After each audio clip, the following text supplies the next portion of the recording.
we have heard about these constructive obligations. Do you recollect what they are? Constructive obligations. Do you recollect it? Yes. Have we studied about it in when we studied about provisions? There's a concept of a constructive obligation. How many of you heard this term? Legal obligation, constructive obligation. Okay. Have you heard of companies that undertake a lot of environmental related work, even though there is no law which says they have to do it? Have you heard of such companies? Yes, one of you has said that it is decommissioning. Absolutely right. So when you do a decommissioning, suppose someone takes a mine on rent and he does the mining of that particular mine. Naturally, the mine will become barren. There's nothing in it after you've extracted all the minerals. So suppose there is a law. There's no law which says that when you finish the mining work, you have to do a landfill. Okay, but this company still does a landfill. Why does it do it? Why does it do it? Is there a legal reason for doing it? No, ma'am. They just create a constructive obligation by their actions and by their past practices which they used to follow. That's why, because of this obligation, they have to do that. Yes, absolutely. So what will happen if they don't do it? Their reputation and their like whatever the policies they are following, their market reputation or their share market, or like if they are following a human, like if the companies belongs to like some human rights or companies following the eco-friendly practices, then it will impact their market reputation and many other factors. So that's why they have to maintain their reputation in the market and other factors as well, which the company is practicing.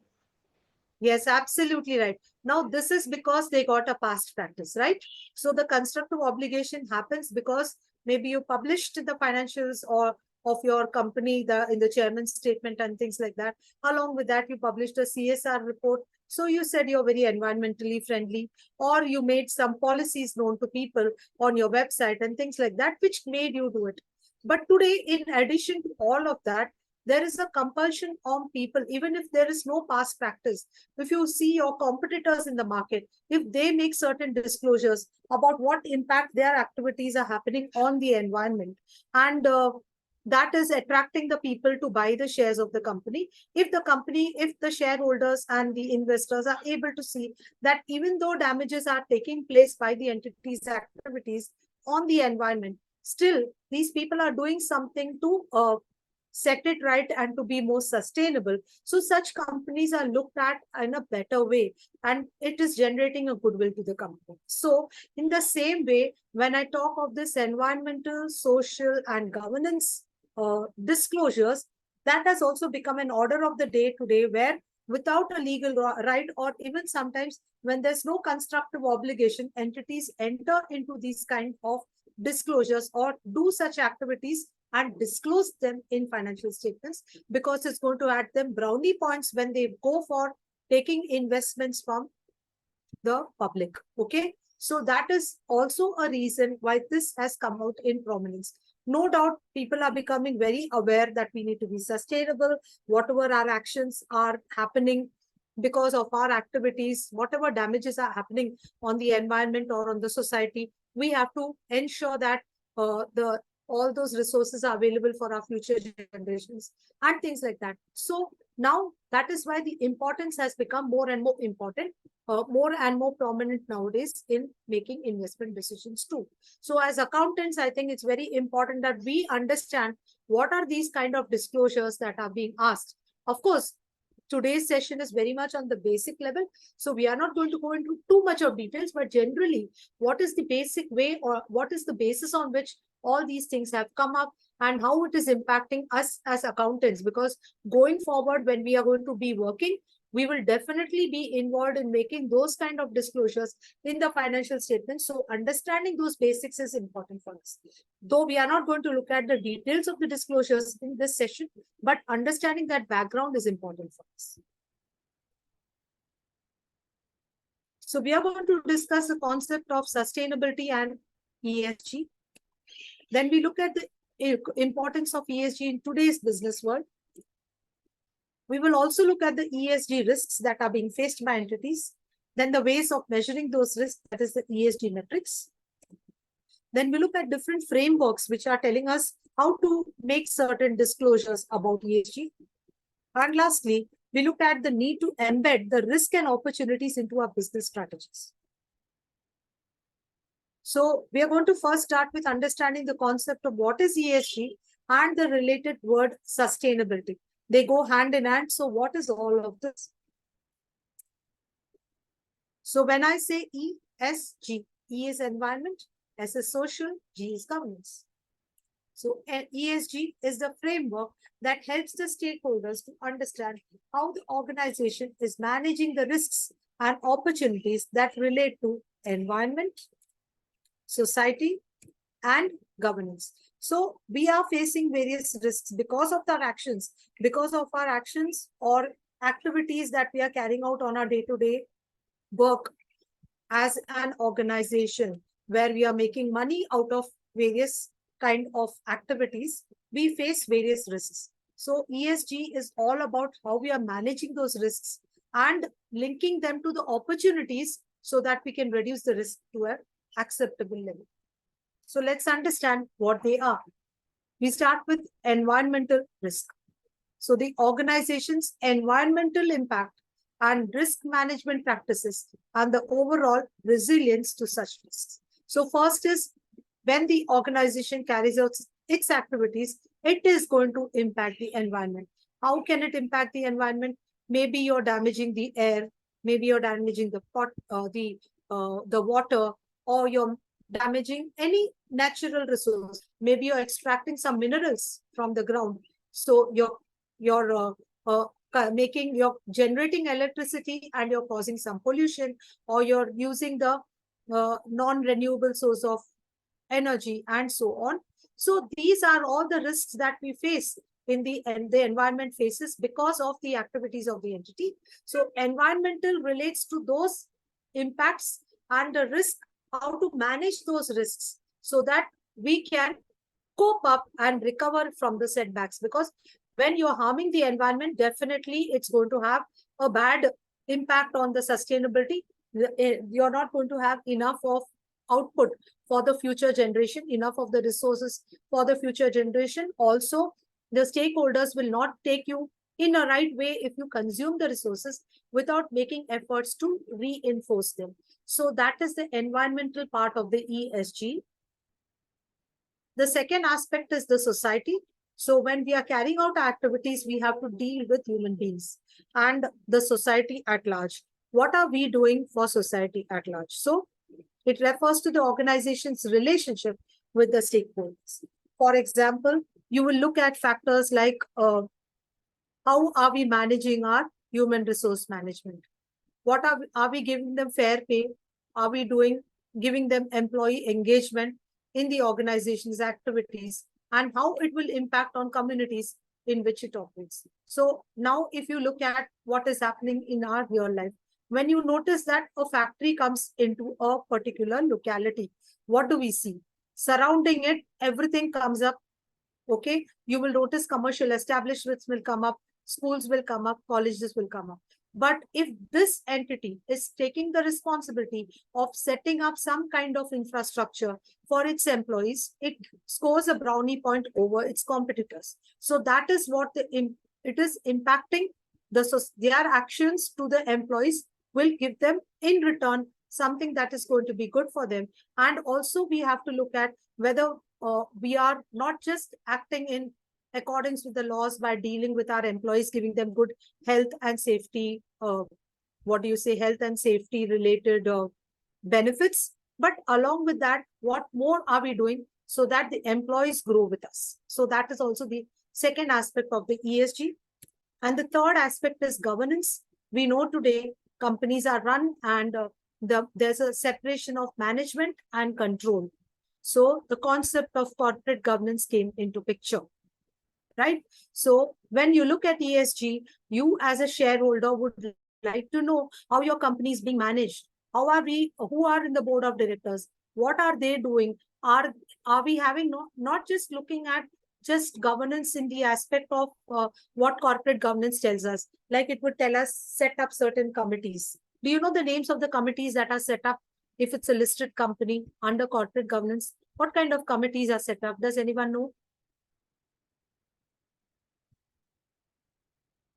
Yes. If you have an organization that is listed, the board of directors set up various committees. Can anyone tell me what they are?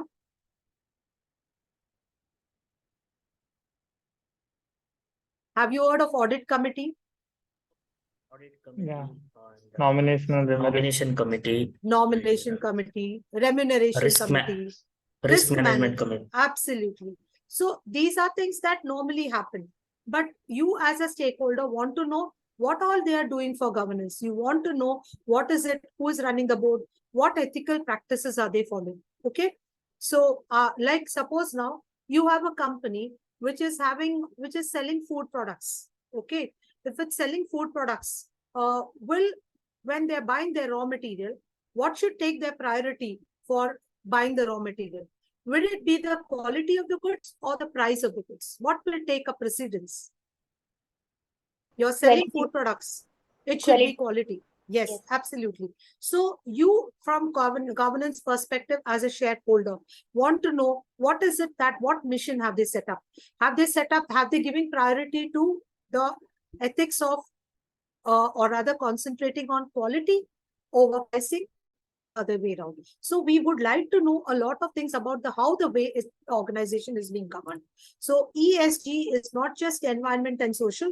They have added the governance, that is how the organization is led and managed, and how the leadership is carrying out the activities. We are understanding the leadership's incentives, whether they're aligned with the stakeholder expectations.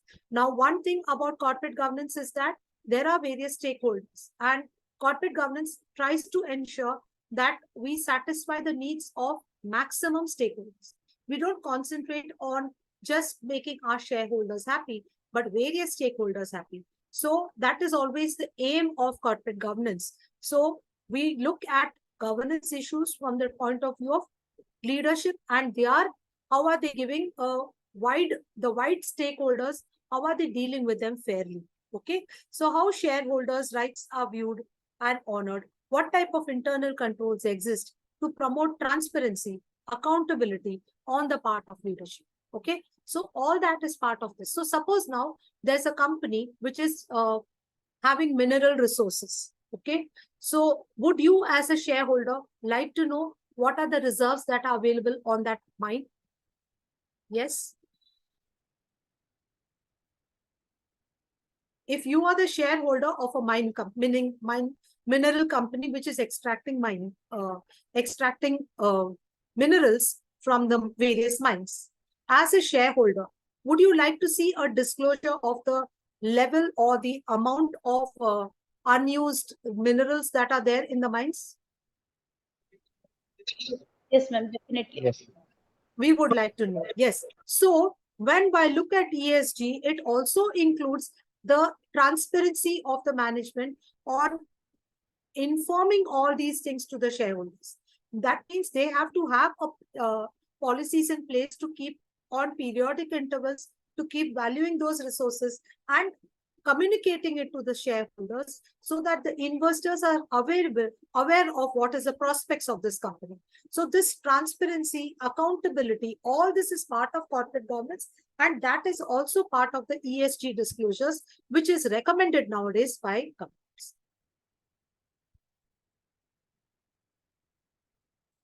So now that goes on to with ESG, you can say that the partner of ESG is called sustainability. So what is sustainability? It's concerned with protecting the planet, halting climate change, and promoting social development without endangering life on Earth or leaving anything behind. Can any one of you tell me, what do you mean by sustainability? From whatever we have studied. This is a very theoretical definition. In your own words, what do you think is sustainability?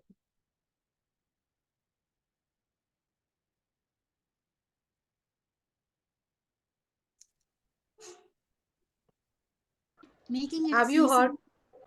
feasible. Yes, sorry. Making it Feasible in feasible, what sense?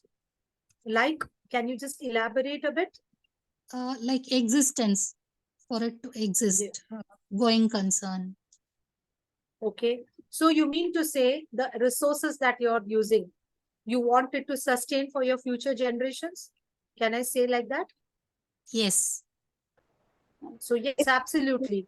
Yes, efficient use Yes. of resources. Rather than wasting them, we have to use them in a manner which is efficient, and in that manner we can save them for our future as well. By using, like in present also we are using it, but we should make sure that we are making it use like that, that we are saving it for future as well. Yes, that is one way. And another thing is, if suppose something is getting used, we try to replace it. So there are, you do tree plantation drives, right? Because there is so much of environmental damage that is caused. And we know the importance of trees. So we carry on certain activities so that at least if you have consumed all the, what do you say, plants and things like that, it is available for future generations. So you grow trees. So that is a concept of our carbon footprint, social footprint, all of that is exactly that concept only on sustainability. So this concept covers our present needs without compromising the resources of future generations. So that is why we go in when you want to generate electricity. Instead of thinking of just the normal electricity, what are the other ways of sustainable energy that we are using nowadays? But solar energy is one of the main energy which we are using currently, and nuclear energy is like in the future. Like UK has a lack of energy. UK is going like a year ago. UK was in crisis of energy. So nowadays they are going for the nuclear energy, which will be a very good future sustainability kind of energy which we are going forward. We are going to use it, and solar is currently definitely we all are using. So that is one of the best resources, I think. Yes, also there are windmills. Okay. Also there are windmills where to encourage people, even government gives some kind of grants. That is why we hear about government grants when you when you install solar, when you do for windmills, you get government grants because government is also encouraging people to follow sustainability. So if you go to see, corporate sustainability creates a long-term shareholder value by implementing successful business strategy. So what happens is, if you look at an organization, how does it create a long-term shareholder value? When you say shareholder value, it is not just the profits that are earned now. You want that profits to be sustained over a long period of time. So we look at factors that are beyond profitability to find out if this company will survive over a long period of time. And that is possible only if you implement sustainable business strategy. Your business strategy should incorporate sustainability into it. So if I look at it in the form of a performance hierarchy, within the organization, we are well aware of this performance hierarchy, that right on top of an organization, we got a mission statement. Below that, you have the people who are the senior managers who are carrying out the strategic planning and control. And below them, you have the middle managers who are the tactical planning and control. And right below are the operational managers who are carrying out the operating planning and operating activities. So anything that the organization does should evolve from its mission. So every organization comes up with a mission on what they want to be, what they want to be seen at, and what they want to promote. So in that promotion or that particular mission, we have to incorporate a strategy of sustainability.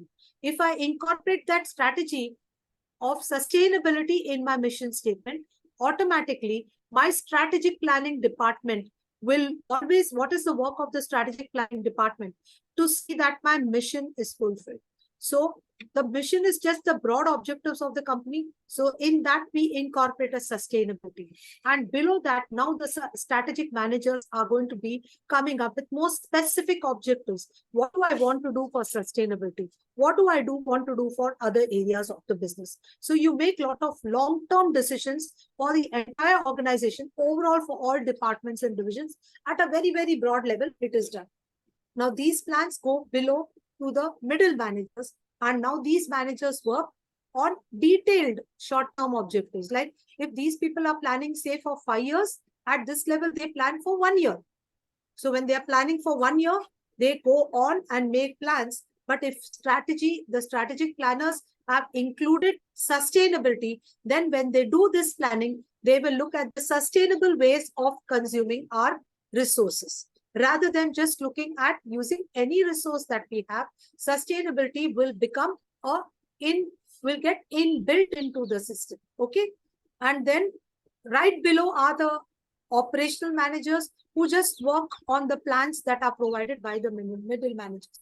So if a company wants to get more and more recognized as a good performing company, it's important to incorporate the sustainable business strategy into its long-term stakeholder, to create a long-term stakeholder value. So as accountants, we should be well aware of it, because we will be in the team of people who will be having to make all those disclosures. We as accountants can be at any level of the organization. It is not that we are in the middle level. We, after qualifying, our colleagues are on the top management, some are on the middle management. So our inputs at all levels are needed. So we should be well aware.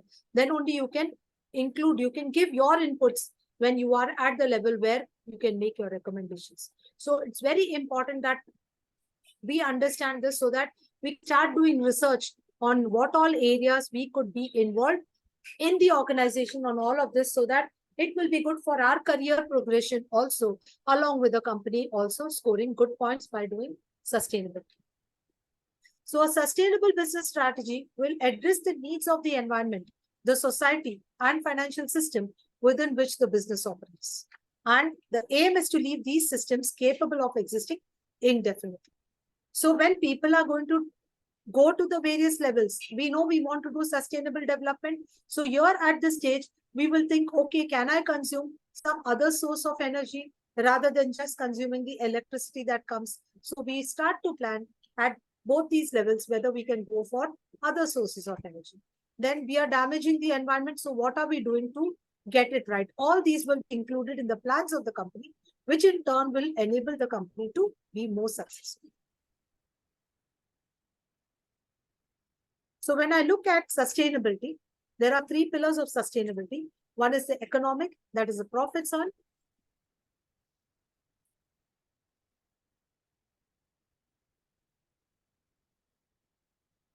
Then is the environment, that is our planet. And then is the people. So profit, people, and the environment. All 3 are the 3 pillars of sustainability. So its scope is to promote prosperity, growth, and profit. So just not growth, or just not growth for yourself, profit for yourself, economic growth overall for the economy, and prosperity.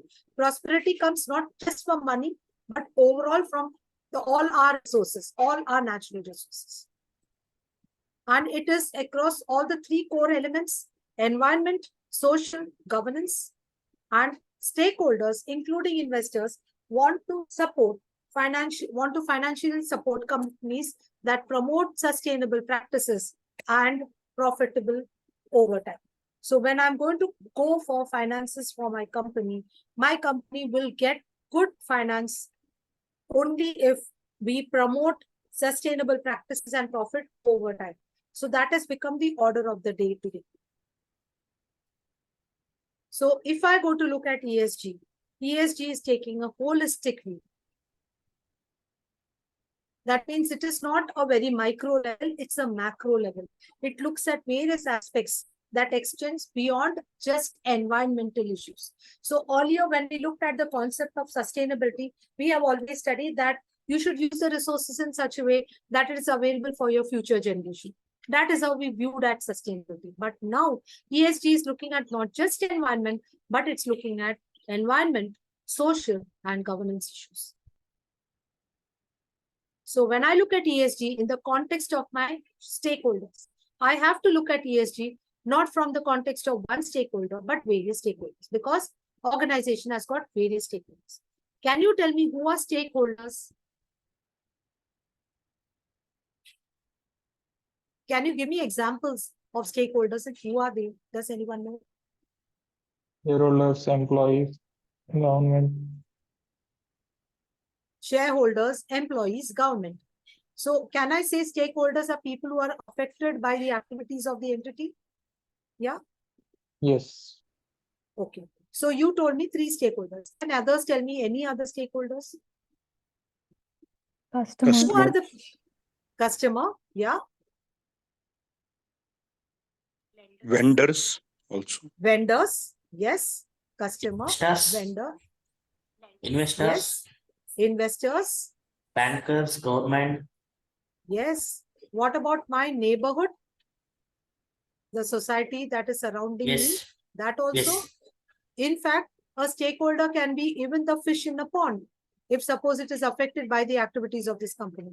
So this company may be doing fishing. So the fish in the pond is also a stakeholder. So everyone who is affected by the activities of the company are stakeholders. So ESG is used in the context of all stakeholders. So we must be sustainable and ensure that we are not harming all the stakeholders. So our investors, our customers, our suppliers, our employees, all of whom are increasingly interested in how sustainable an organization's operations are.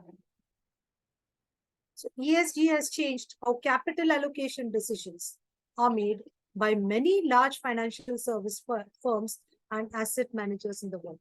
So when we were looking at ESG in the past, it all looked to be very voluntary kind of disclosures. And it just said that it is good for them. But today it has become different. The financial service companies who are giving out who are financing various activities are giving good points to the companies who are coming up with ESG disclosures and doing good ESG practices. So capital allocation decisions now are getting based on ESG along with not just financial factors. We always said performance of a company is based on financial and non-financial factors. But now in those non-financial, we are adding ESG is also a factor that we need to look at. Okay. So this is equally important for us if we want to get capital from public or from a financial institution. So how did this ESG evolve?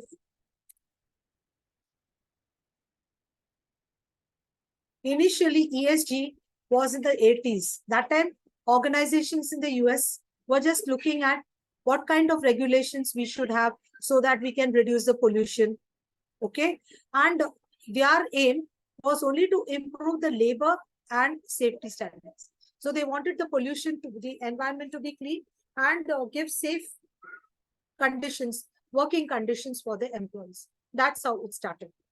But after a few years in the 1990s, it started to be looked at corporate sustainability.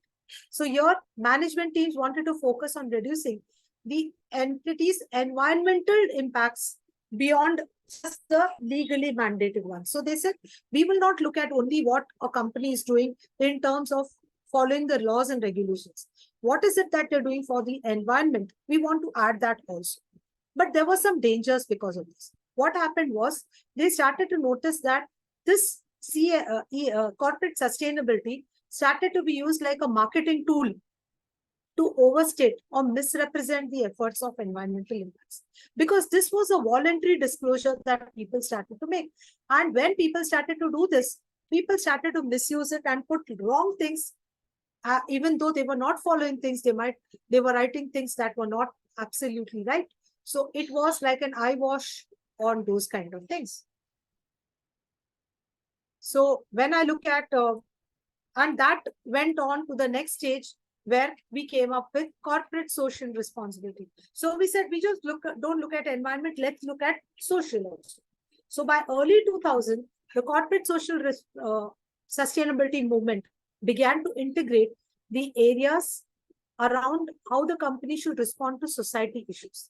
This would have been known as corporate social responsibility.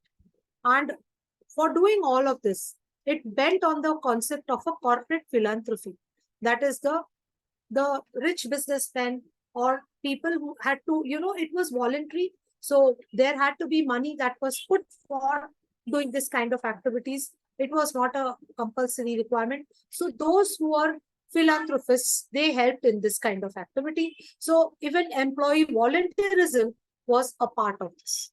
Okay. But while doing this and the earlier thing, what has happened was there was a concept of greenwashing. People were not doing what they were supposed to do, or they were not honest in their activities. For example, there's a case study which says that the past several years have seen major financial institutions talking a big game about combating climate change. Yet these are more examples of companies exercising greenwashing strategies. So like an eye wash, this is a greenwash. Okay. JP Morgan, Citibank, Bank of America have issued green investment opportunities. So they have said we will finance people who are going on for green investment. That was what they said.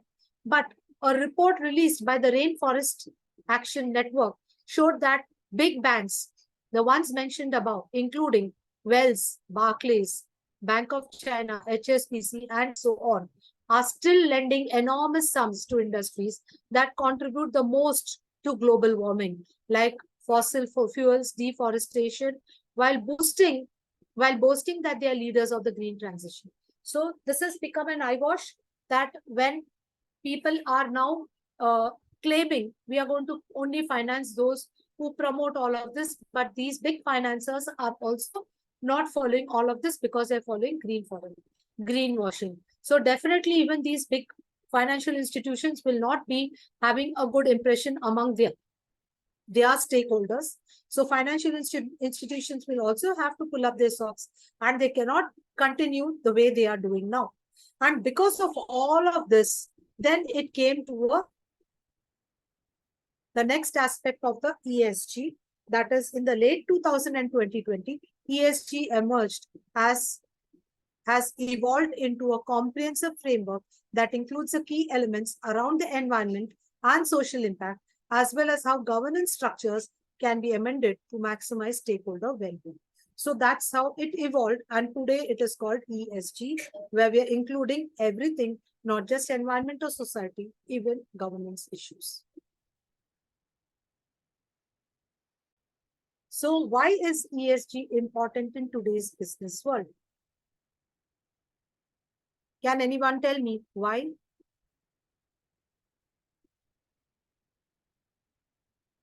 Why is ESG important in today's business world?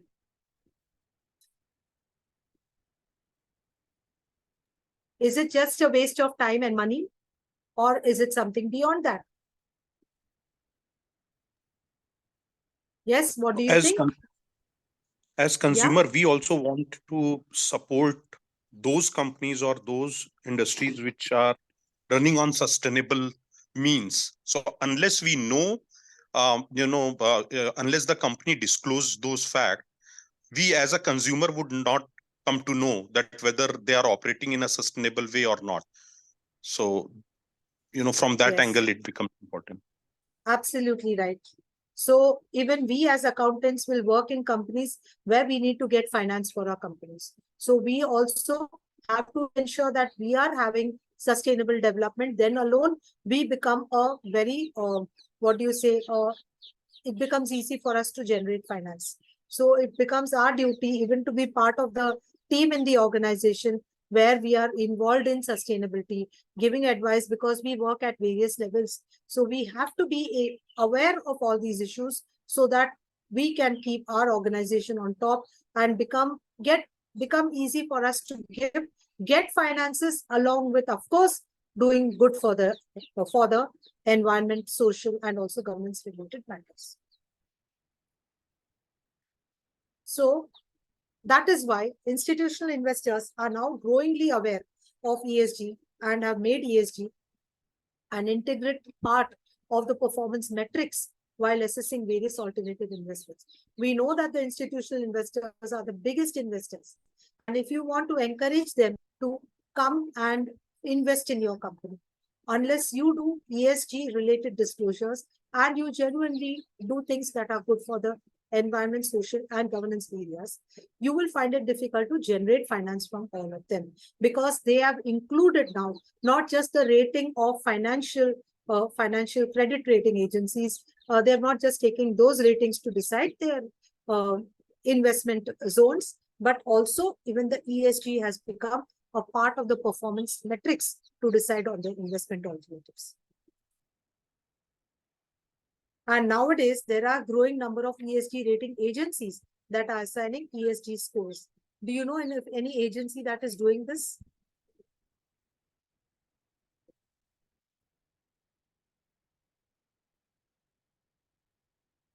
CRISIL is doing it, okay? Even Moody is doing it. So they give you some ESG scores, which will help institutional investors and others to understand whether this is a safe zone for them. Is it scoring well on ESG or not?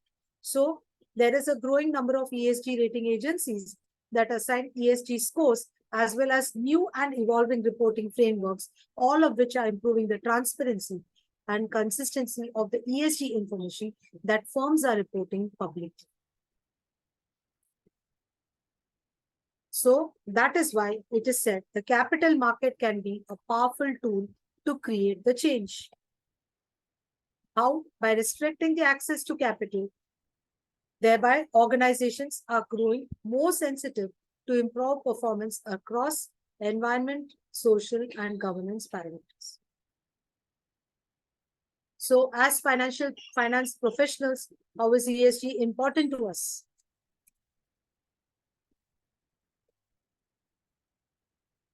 As finance professionals, we must be familiar with the impact of sustainability and ESG, and also be able to understand how the stakeholder expectations are changing and what they need to do about it.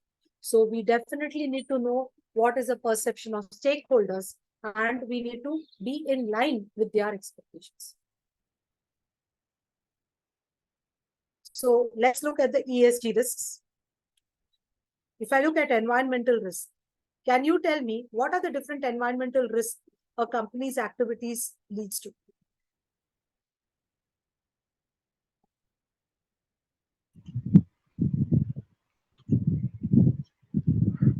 Emission Yes. control. Okay, emission control, yeah. Carbon emissions. Carbon, yes, emissions. Radiations. Radiation, Forestation. yes, Contaminating lakes, ponds, water resources. yes, absolutely. Biochemicals, like something like biochemicals which should not be. Wasted. And I mean, it is not safely disposed of. Yes. Even a simple water that comes out of a factory, it has to be treated and then sent out to the common pond or, to the drain. But that is also an environmental risk that is being caused. So, as you pointed out, there are various risks. Like one is because of environmental, because of what is happening in the organization, there's a climate change. We know there is now global warming because of the climate change that is taking place due to a lot of environment related hazards, water security, water usage, waste prevention, waste recycling. That's also a very important one. Pollution prevention, control, deforestation, protection of healthy ecosystems, impact on biodiversity, protection of marine resources. So from this, we can say that energy and resource intensive companies must be particularly aware of the environmental risks and regulations in order to develop strategies for long-term sustainable growth. Now we look at the societal risks. Can you tell me what can be the social risks that we face?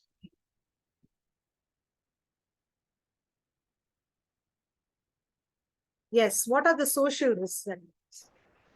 If I'm not wrong, ma'am, it can come under health risk, financial security risk. If like companies are providing PF facilities, gratuity facilities, then the people working under the organizations are financially secured. If they're providing good medical policies, then they are health-wise secured. So these Yeah. are which I can consider right now. So fair wages, that is fair wages. In wages, we can include these kind of things also. Yeah, that you remuneration. said. Yes. Yeah, these kind of remunerations also. Then you said health and safety within the premises where they are working. Yes. What else?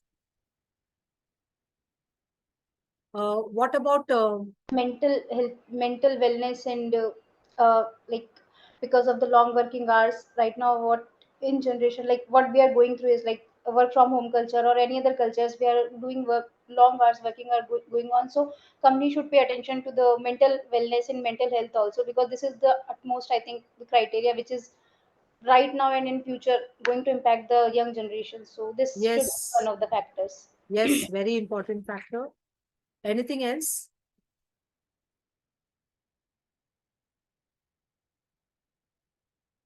Okay. So we have what about giving equal opportunities to all employees? That also is a social risk. Okay. Gender equality, yes. Gender equality, yeah, gender equality, inclusiveness of all people into your activities.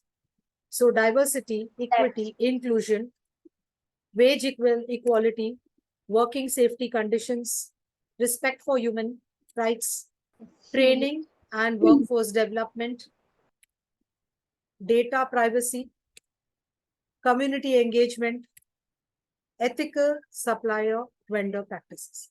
Now, if you are aware, you might be aware that when this company Cadbury came in the very many years back, at that time it came to a place, it started in a place called Boneville in UK.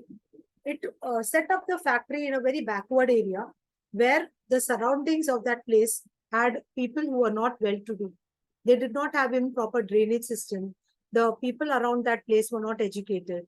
They did not have schools, no healthcare, nothing at all. But what did Cadbury do? It took it on itself to set up the factory, and along with that, it set up a lot of social security measures for their staff. So all the surrounding, because what happened first, it gave employment to the people in that area. So they got money, and along with that, they set up schools, hospitals, and various other facilities, because of which, along with that company, even the employees and their families grew. So that was one of the, pioneers in doing social related issues for along with their economic growth.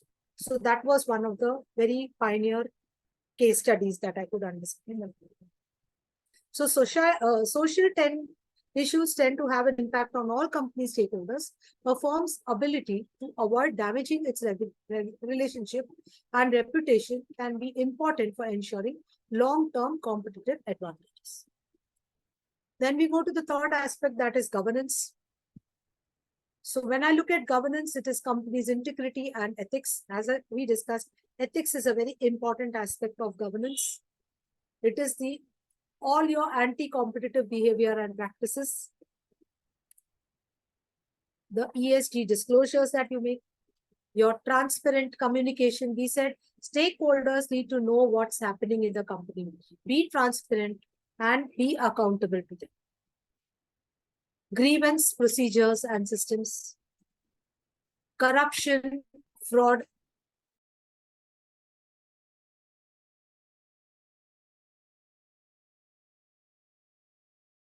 just to be there, a balance of the board, a diversity of the board. So all these aspects are part of the governance and tax compliance. So these are some of the governance related risks that the company could face.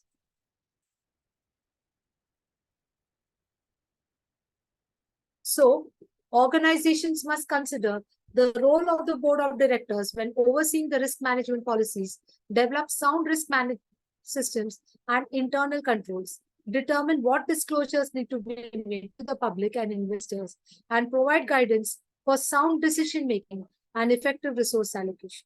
So one of the very common things that happen in the board meetings is, what do I disclose to my shareholders? I'm faced with this problem. What do I disclose to my shareholders? So we need to bear in mind that we have to be transparent in our communication. So we'll have to communicate, come what may. Even a bitter medicine has to be communicated. So that itself will show if you're honest in your communication and you're accountable, this takes you a long way in going ahead in your organization's growth. No doubt there are a lot of risks, but management has equal responsibility to disclose things that are of prime importance. So why do ESG risks matter? So now we look at the ESG risks and why do they matter to us? ESG risks exist outside the standard financial audit, and they are just as important to the company. Because we already said the company is financials is not the parameter alone to decide whether the company is performing well. ESG is also a parameter that is equally important along with financials. So every business, regardless of size or industry, faces a variety of ESG concerns, some of which can result in financial or reputation harm. Negative ESG situations are becoming more costly and harmful.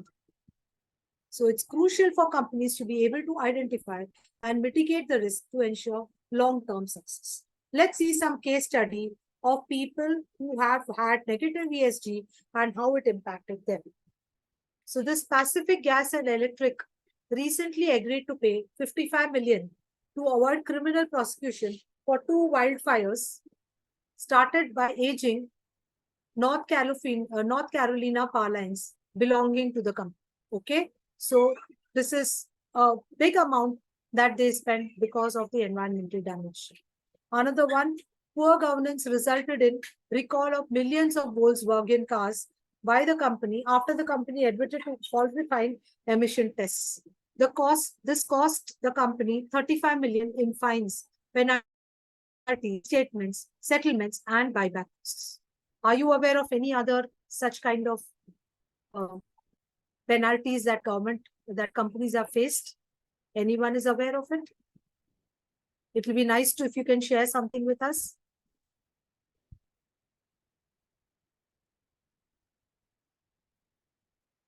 All right.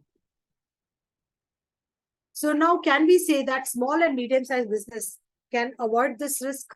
It's not so important for them. What do you feel? Are small, medium-sized enterprises vulnerable to the risk or no?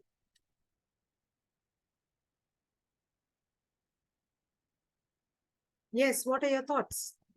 Are they vulnerable to the risk or no? Are they affected by the risk or no? What do you think?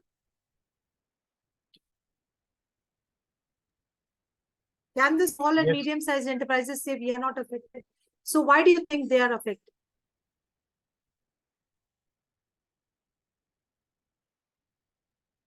Because if they are not start taking care of these risks now, once they will grow, ultimately it will impact, right? And in case they want to grow, they need to have that image In place. that they are, Yes. yeah, that they are ESG compliant, or they are good in managing ESG risks.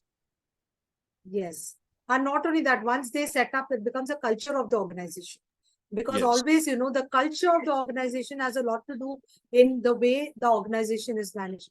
Because when we talk of corporate governance, we always say the board of directors set the tone from the top. So board of directors will direct how to do, and they will also follow what they do.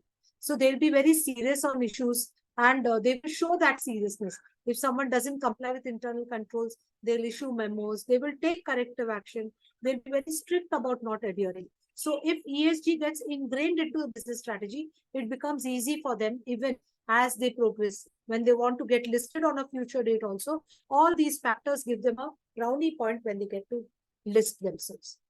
So naturally, yes, small and medium-sized enterprises are equally vulnerable to this risks. So now if I look at a case study, the government of Canada and the Canadian authorities, regulators, have signaled that mandatory climate-related disclosures are coming, and small and medium businesses will feel the trickle-down effects from larger entities seeking to comply across their value chain. For example, a small and medium-sized business that wants to secure contracts with a foreign-owned entity, a publicly listed company, or a large ground corporation that has strict ESG requirements may need to examine and potentially alter their business practices. This could include inventorying the green gas emissions and having a clear understanding of the supplier and vendors to ensure an ethical and sustainable supply chain. So if this one wants to get a foreign owned company to give him any kind of finance, unless he is following ESG, that company will not give him. So they want you to start inventorying your green gas emission. Do you know the meaning of this inventorying your green gas emission? What does it mean? It's like controlling how much of emission the entity is making. Yes. Start to measure what you're emitting and take corrective action of sustainable development. So they want that to happen, even small size companies. So Canadian government is doing this. Like that, different countries of the world have started to do various things. So that is why it is said small and medium-sized businesses may not be subjected to the same level of stakeholder scrutiny or regulatory requirements as large organizations, but they are vulnerable to ESG incidents. More important, small businesses may not be able to recover without the help of major investors. So these small businesses will want, if they do anything that is not very good, they will have to recover themselves. They may need the major investors to help them, and these major investors will not come to them for giving finance if they are not ESG compliant. So if not addressed swiftly and appropriately, ESG controversies can have massive negative impact on the company's performance and survival. Although the cost of adoption and mitigation can be trillions of dollars, it is still better when compared to the cost of doing nothing.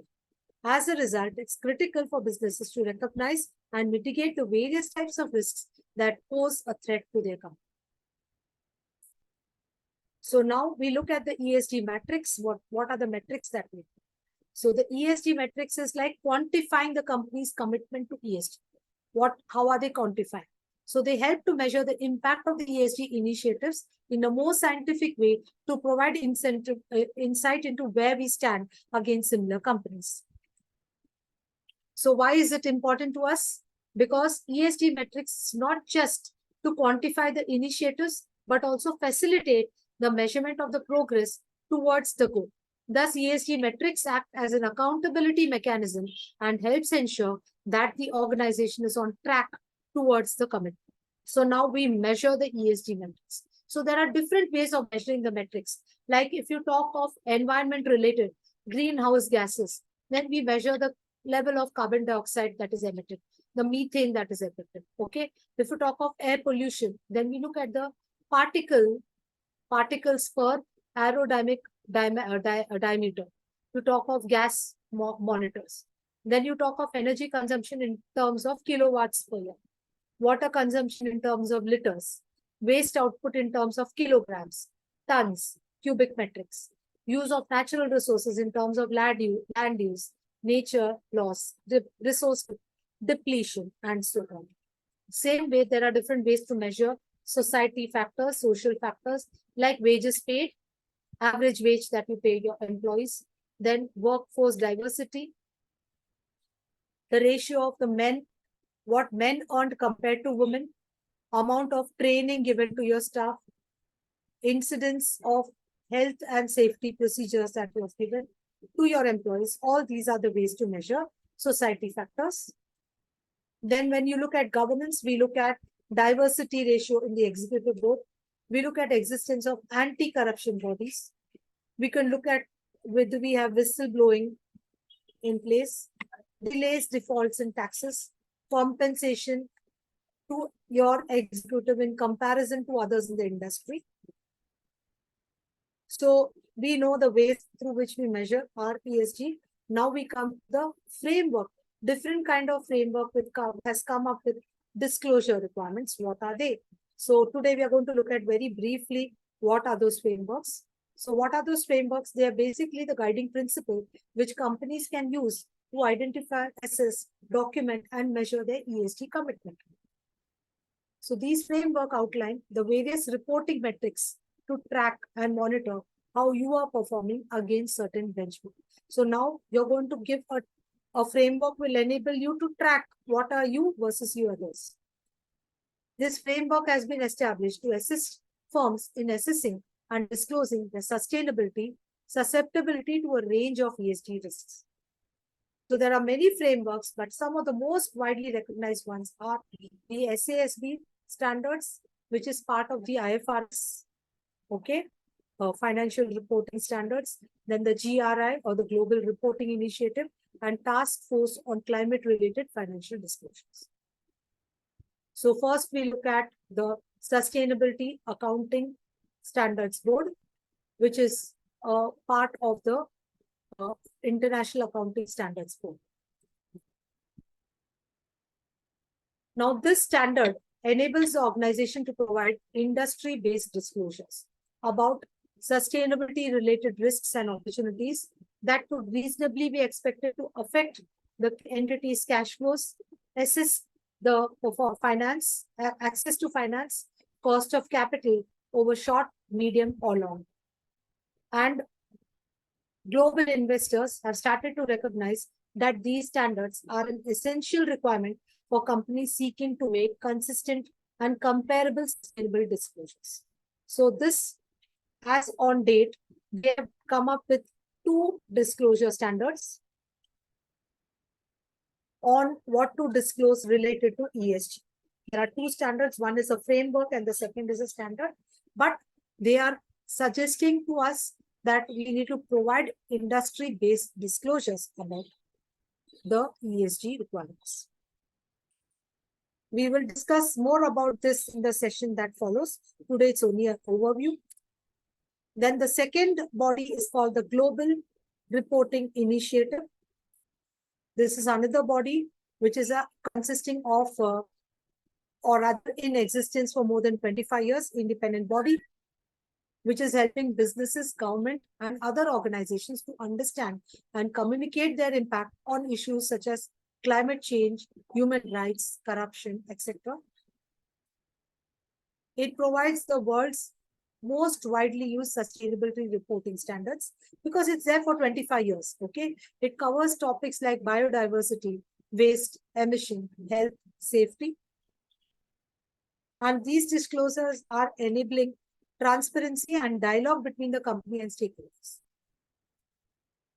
These standards enable the organization to understand and report their impact on the economy, environment, people in a comparable and credible way, and it's increasing the transparency on their contribution to sustainable development. And these standards are highly relevant to many stakeholders, including investors, policymakers, capital markets, civil society, because it's covering all the aspects. It's covering environment, social, governance, not governance much, but more to do with environment and social is part of it. So it is becoming an acceptable way of governance, of disclosures.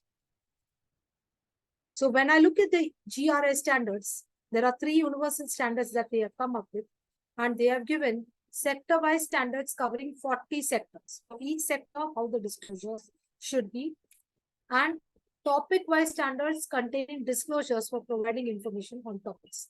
So there is a very wide coverage done by this particular body. The next body is the Task Force on Climate-Related Financial Disclosures. So here, this is discussing the effect of climate changes on global economy. So climate change like rising temperature, emerging technical issues, technological cause, financial risk to the global economy. Therefore, financial markets need transparent and high quality information on impact of climate change, that is a risk and opportunity presented by the climate change. And this Financial Stability Board created the Task Force Climate-Related Disclosures to improve and increase the reporting of climate-related financial information.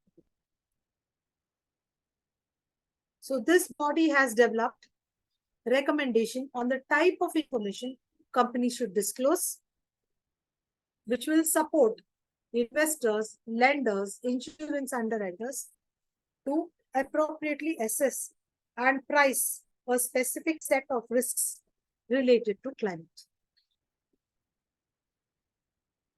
So now, if you face a risk, do we look at opportunities? Can you tell me, do risk and opportunities go hand in hand? What do you think? Do risk and opportunities go hand in hand? Do you think risk and opportunity goes hand in hand? Yes, ma'am. Definitely. Okay, they do go hand in. So now that we looked at the risk, now we are going to see how organizations need to embed the risk and the opportunities into the business strategy.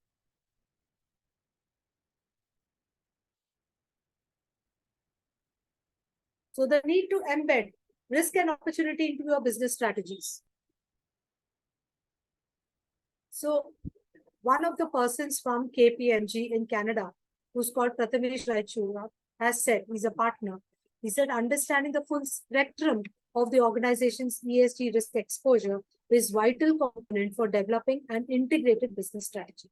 So your integrated business strategy should include the spectrum of ESG into it. And there's a growing consensus among business leaders, investors, government and regulators that sustainability risk is also a financial risk. So we cannot say sustainability risk is not a financial risk. It has become a part of a financial risk. Therefore, the company's strategy needs to consider the ESG risk. So when you face a risk, what do we do? Can you tell me, if someone faces a risk, what do we do? Do we come up with a risk management strategy, which we will say, can I accept the risk? Or can I avoid the risk? Can I transfer the risk? Or can I reduce the risk, right? Are these the ways in which we reduce our risk or mitigate our risk? Heard of this? Yes? If you face a risk, do we think, can we transfer the risk? Can we avoid the risk? Can we accept the risk? Or can I reduce the risk? Do we think about it or no? Any risk? Yes. If you're dealing in foreign currency, what do we do to reduce our risk of foreign currency fluctuations? Hedging. Hedging. So hedging is a way of, can we say, is a way of reducing our risk or transferring our risk? Reducing. Reducing your risk, right? So when we face various things, we take an insurance policy. That is the way of transferring our risks, right? But ESG risk, we have to accept it, right? Can we avoid it? No. If we want to do business, we can't avoid it. ESG risk is what is happening to me. So I think I have to accept it. I can transfer it. I can try to reduce it. I can try to reduce it by coming up with some opportunities, making those risks into opportunities and try to reduce my risk. Possible? Yes, quite possible. So what do? We say we do a tree plantation to reduce the risk of the damage that you're causing to the environment. But now we're going to look at, when we face all of this, what kind of ways, what strategies we have in mind to get more opportunities. Okay. So when I look at the general risk management, including ESG, what should you bear in mind? Embedding ESG into the organization strategy, top management takes responsibility for ESG integration with risk management. So with your risk management, you will include even the ESG risk into it and decide what to do. So you identify and assess your ESG risk on an ongoing basis. Continuously, you're evaluating your ESG risks and setting up suitable risk management strategy. Like I said, risk management strategies to accept, avoid, transfer, or to reduce your risk. Ensuring that organizations have appropriate skills, knowledge, expertise to manage the risk. So definitely, if you're facing ESG risks also, organizations will look for people who have the skills, who can give you suggestions on what we can do to mitigate the risk. You will start to employ people with those skills also into your organization. And you will report on ESG related matters. So reporting on ESG matters is also something that the organization will look for people to know this kind of report. But now when I look at the risks, okay, so the frameworks assist the business in moving away from compliance-driven mindset to protective risk reduction strategies. So when I face the risk, of utilizing electricity? Do I look at the opportunity of setting up a windmill? Can I say that? Yes, I face the risk.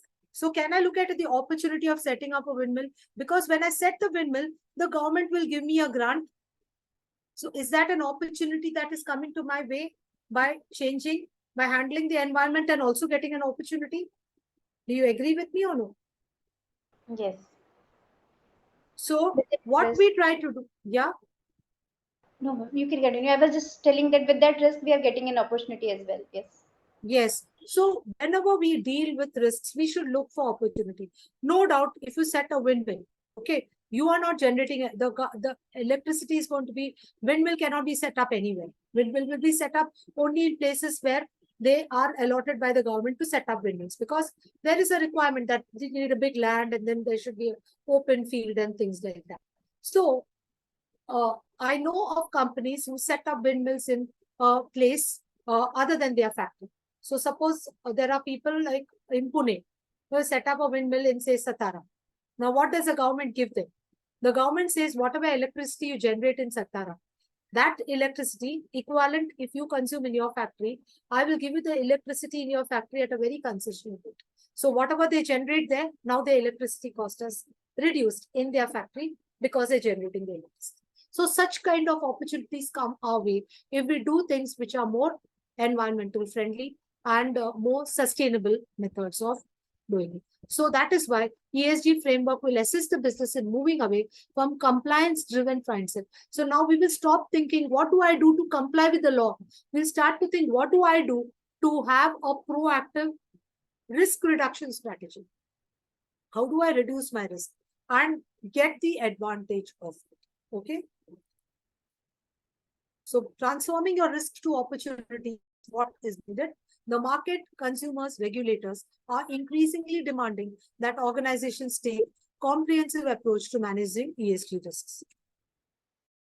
Due to the global shift towards sustainable economy, only companies that commit to this transition will be likely to be the favored by investors and attract investments. So only those who shift towards a sustainable economy are going to be the ones which will be favored by investors and also attract investment.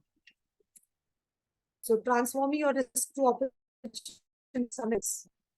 Canada's biggest lenders and investors are adapting well to defined ESG mandates and targets, and the compensation of their employees is increasingly tied to delivering on them. So the compensation for the executives is increasing if they are following ESG mandates. That is how it's looked at in Canada, investors and lenders. Commitments financial institutions are making to reduce emissions are ambitious. For example, a growing number of companies have become members of the Glasgow Financial Alliance of Net Zero. This alliance represents 130 trillion in capital commitment to supporting the global economy's transition to net zero green gas emission. So retail companies have started evaluating their supply chain across the product lines. Do our supply chain also create any kind of hazard relating to ESG? Yes. Do you think our supply chain is creating any hazard to ESG? What is supply chain? Can anyone tell me? What is supply chain? Are you aware?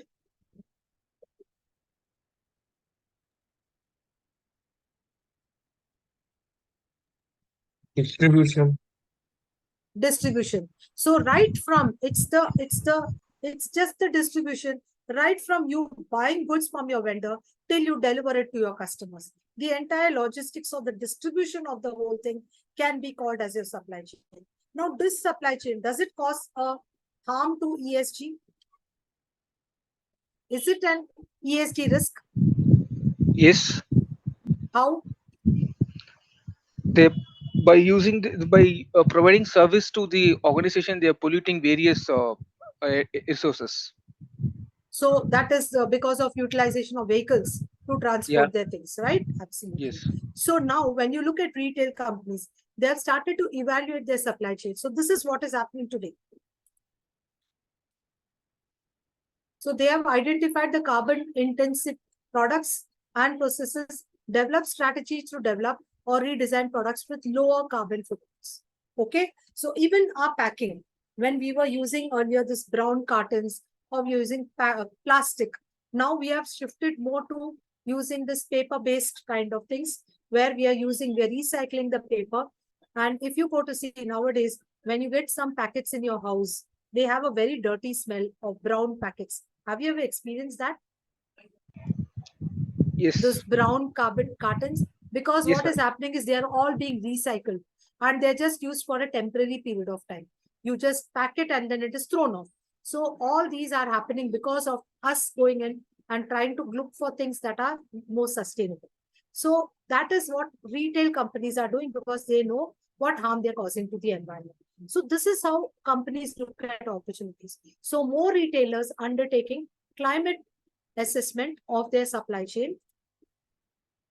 They have reduced the production cost, including those associated with carbon pricing systems. So they reduce their production costs by doing these kind of sustainable packagings or even efficient, more efficient supply chains. Now in the UK, if you look at the tax allowance given on vehicles,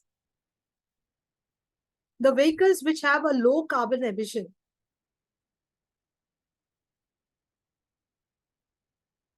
get a high tax allowance. Are you aware of it? That means the depreciation allowed based on the tax laws is much higher for companies that have a high carbon emission compared to the ones which have a low carbon emission. So that is how companies are looking at. So they are making, the retailers are also now making their supply chain more efficient. And retailers are identifying potential hotspots where distribution